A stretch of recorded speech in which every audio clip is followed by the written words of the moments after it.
All right, welcome back. We are having conversations here about things that are going on in our communities, and we have some messages coming from social media, and we have GH Bakke says, watching live from Akachi. Well, good morning to you in Akachi. How's Akachi this morning? We also have Samuel Musa saying, I have all the sites. Okay, I think you should try and, I'm not sure I can understand the English here.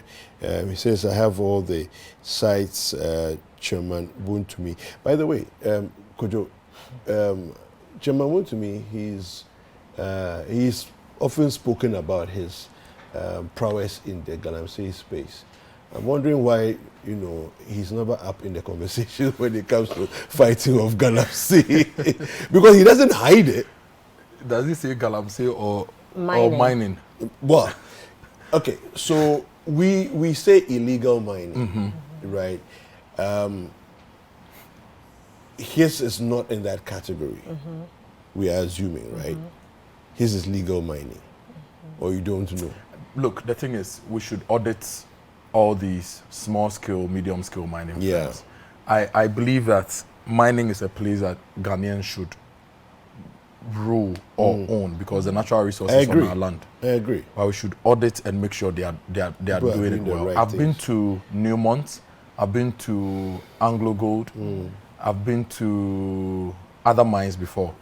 At least there's a case to be made for mines being destroyers of the environment, which is a big debate. People feel mining shouldn't even happen at all. And then when people say we should not mine, then the question is, if you don't mine, where are we going to get the metal to make this can for you to? Or even if you don't mine, things in our your phones. spectacles, if you don't mine, your TV. So mining is definitely something that we must do. Your beautiful earrings, but we must do it responsibly. So if you go to the big mines, they've got tailing dams, they've got water treatment, they've got this. And there are internationally accepted standards for environmental responsibility. That's every activity, even agric, even radio. You have your environmental standards, right? Even TV. So we need to audit all these small-scale mines. Let's ask ourselves, how do we help them and position them to mine responsibly? To get us the right returns as a country, and also to reduce the impact on the environment. Is it possible to gather a lot of these small-scale miners and even put them together into a cooperative structure where you become a medium-scale miner that can grow into the... These are questions I'm asking, or ideas we can pursue. Because we also don't see the Ghanaian being a heavyweight or owning these large-scale mines, except recently that the Minerals Income Investment Fund bought a stake in a mine. But we've also seen that Ghanaians are capable. So Ghanaians have run Anglo Gold for years. Ghanaians have run Newmont for years. Ghanaians have run Chirano mines, Perseus mines and all that. So when it comes to the knowledge, experience, capability, we have it. So how do we turn some of those things around in our interest? Can we even employ the services of retired, experienced miners to consult for some of these medium-scale, small-scale miners to set up small production units that do responsible mining? These are things that we should. Okay, well... Just quickly before, as we wrap up, I think that another major thing is leadership by example. So these people are in communities. Now, government says that people shouldn't do illegal mining. Galamsey, our leaders, living by this. Because if I'm in my village and I always see these big men come in with their V8s, owning lands that we know that this is for honorable so and so, you will not go and come back and tell me that don't do it. But as he's driving with his V8, he's bringing money to pay to the community members to go and work on some allotments. That's what I'm saying. So if I am sitting down, at least when he's not around, his gadgets that he's giving me to work on his land, I will also take it somewhere else and do more of mine. You understand? So I mean, that commitment behoves on all of us. If we say we are fighting this, let's show that commitment and leadership. Well, talking about responsibility, I think it's one of the important conversations we need to have. Workplace safety. There's a report we have for you about some issues happening at a construction site. Let's take a look at this report, and we'll get into that conversation as well.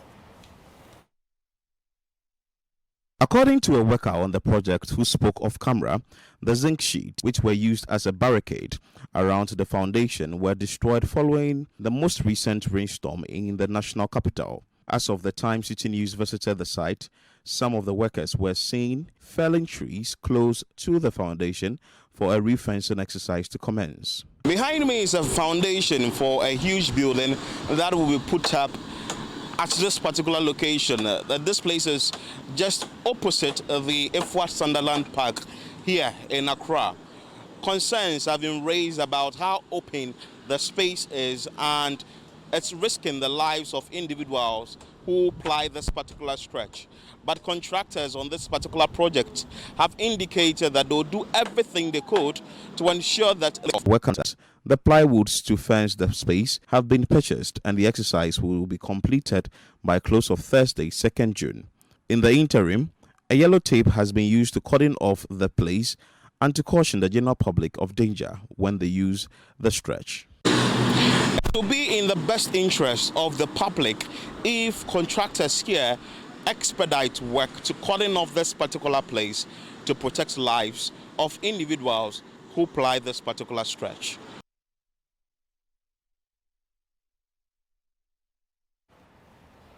All right, so there you have it. In the heart of the city, financial district, I don't understand.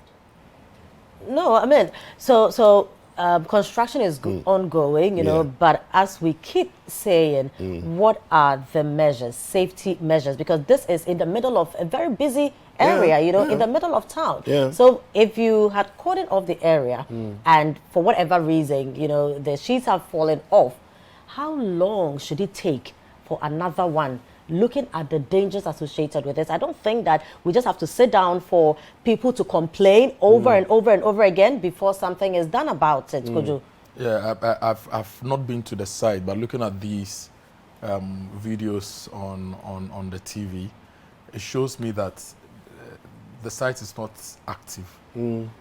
Like there's no work going on. The building that we saw in the back there, I think that's Advantage Place. And so you see, so it's coming all the way down towards the Efua Sutherland Park. Yeah, so it shows this is not Advantage Place. This building is the Shippers Authority, or something. Okay, Yes. So it shows that there's no activity happening, because if there's activity, this lake wouldn't have formed. So what it looks is that you are going to build a high-rise building. So they are going to excavating to have a basement and to have their foundation. Right. And then the hoarding they did, the thing they used to cordon off, has been broken down by wind or something. And because the site is not active, nobody is minding it. In this case, the assembly and the approving authority must pay attention to the public safety threats that this poses, and to get whoever is responsible to come fix it, or you find them. That's how it's supposed to be, because anything can happen. Anything can happen. The main reason why construction sites are hoarded is usually not even to keep thieves out. It's to make sure there is safety, because on the site there's a lot happening, machines, this, that, especially when it starts picking up to go to the top. There's anything that can drop from the top to hit your head. That's why people are asked to wear boots, steel toes, hard hats, and wear the appropriate and observe the right safety regulations. So I think this is within AMA or Clole, Kote. Is it? I think it's AMA. No, this is more likely to be the Adabraka Assembly. Oh, really? Because AMA, that close? AMA, their boundary is just between their office. National Theatre. No, their office and the Octagon building. Oh, really? And then it's spreads that way. Yes. In fact, part of their office, according to the MA, sits in Kole Clotti. Oh, I see. So it's a bit confusing, you know.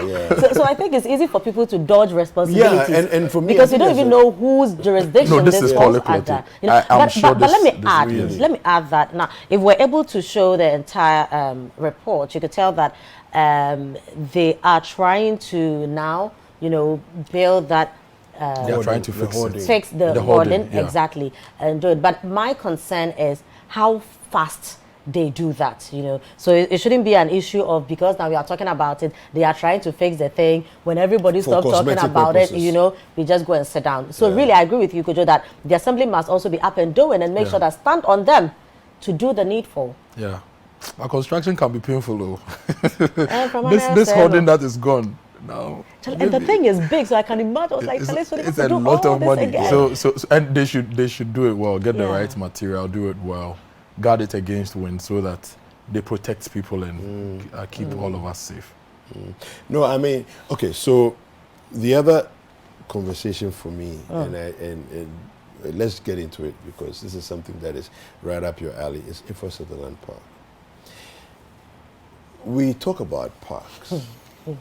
We talk about wanting to create eco parks, wanting to, you know, they say amusement parks. We want to create. I heard last week someone alluding to the fact that we have parks in England, Hyde Park and Central Park, and in New York, and we want to create parks like that. And I'm asking myself, I said, who's kidding who here? We have Efua Sutherland Park that we've left to become a junkyard. Nothing,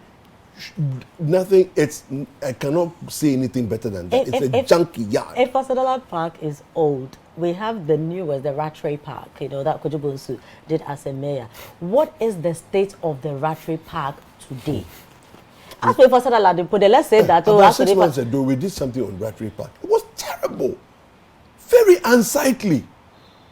And we are coming to, I don't know who expects we don't need us a park. Listen, the problem we don't need a park. Do you know why I'm saying we don't need a park?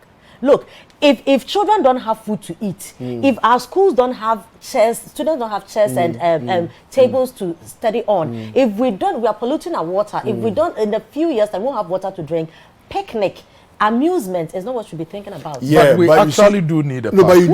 Listen, regardless, you still need a park. Why I disagree is because you can run and chew gum at the same time. But why I disagree, but you must do. At this point, we have pressing needs. The park is important, you know, even for health benefits and other stuff. Yes. No, I'm not saying we don't need it, but water and park. This is life and death issue. Frima. Which one is of the They are related. The Ghana Health Service. That's the point. The Ghana Health Service. The Ghana Health Service put out some data, I think, yesterday. Yes. About 15,000 people died of cancers in 2020. Yes. 20,000 new cancer cases were recorded. Yes. About 600,000 cases of NCDs were recorded last year. NCDs, diabetes, and all these things. If we ate better, if we had no traffic, if we had parks to go to exercise to, these things could be halved or even cut by 90%. Super. Which the stress on the that's one system. Now you mentioned Efua Sutherland, you mentioned Rattray. I think that sometimes when we are building some of these projects, we need to use technology and material that we can easily replace when they get damaged. For example, Jubilee Park, Jubilee House. Yeah.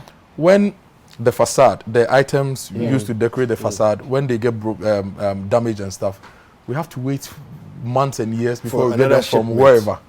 But knowing our maintenance culture and our knowledge and what we need to use materials and technology which is readily available to us, so that whenever something breaks, you can easily replace. Yeah. Efua Sutherland is an 8-acre piece of land sitting in the center of town. Yeah. We don't need much.